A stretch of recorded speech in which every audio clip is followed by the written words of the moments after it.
there you have it. After kong ma-interview ang isang Buddhist, I realized how important the word respect.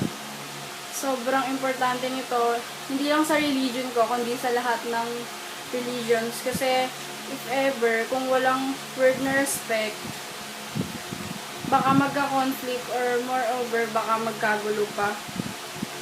Tapos, diba sabi niya sa isang quote, do not do unto others what you don't want others do unto you. So, kung gusto mong i-respect yung religion mo, dapat matuto ka rin i-respect yung religion ng bawat isa and acceptance.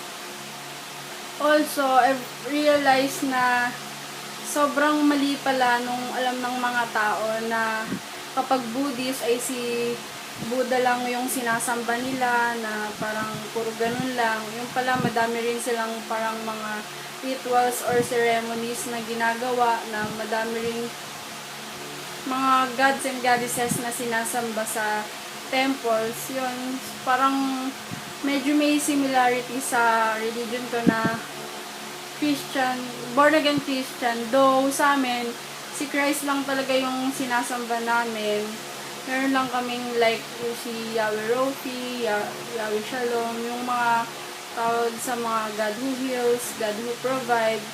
Pero,